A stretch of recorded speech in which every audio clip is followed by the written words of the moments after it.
yapıyoruz. Hocam şimdi bize adınızı, familyanızı, Han'da doğdunuz kaç yılında? Bir onları söyler misiniz? Kaydedelim. Bismillah diye başlayalım. Bismillah. Benim adım Seyran. Babamın adı Mehmet. Seyran Mehmet. Bir soyadımız.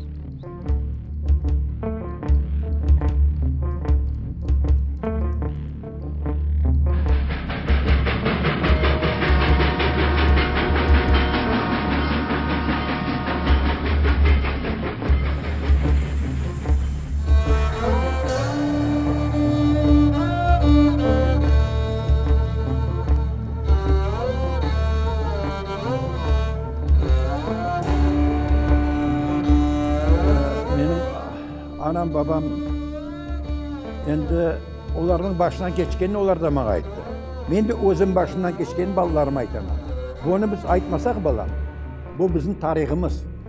Tarihimizin balalarımız bilmese biz yokmuz bu dünyada. Siz yazıp alırsınız bunu, siz görsetirsiz bir yerde. Bizim balalarımız, bizim tarihimizni bilmek gerek.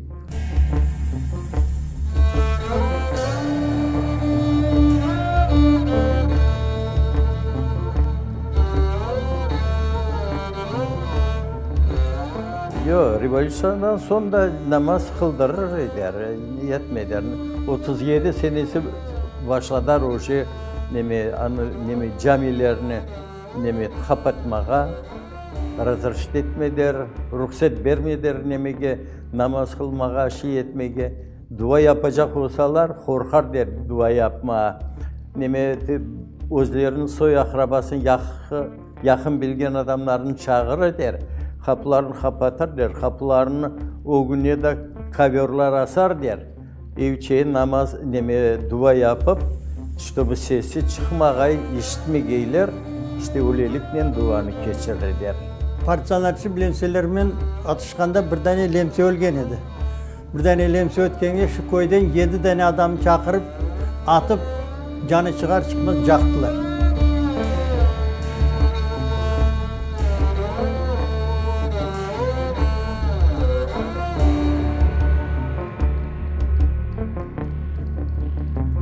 Bir hart 70 yaşlarında adam kaç aydan beri hasta yatar. Yalnız avuk hastayı toşeginden süreklep iki soldat. Bana bir yol olsa yolun kenarına koydular. Hastanın tek kemikleri kaldı. Öyle gözleri kaldı. Öyle adamın yalnız kemiklerini kesip koydular orada. Ey cemaat! Beni duadan unutmayınız, lakin aytınız bunlar beni atsınlar. Beni horlamasınlar derken hep gözünü yumdu, lakin rahmetli olmadı. O adam yolda rahmetli oldu, poyuzda.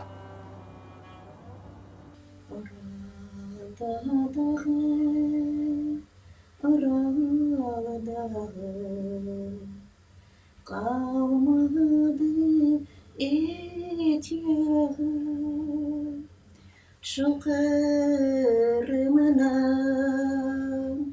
taş toprağı oralına et yağı. Şu kırmına taş toprağı oralına et yağı. Ben özümün namından, bütün Kırım Tatarların namından Türk din kardeşlerimizle çok teşekkür bildirmek isteyeyim. Bize pek çok yardımlar ettiler. Allah sizlerge hepimize sağlıklar versin. Ballarınızın ferahlarını göstersin. Cümleden beraber. Sağ olunuz.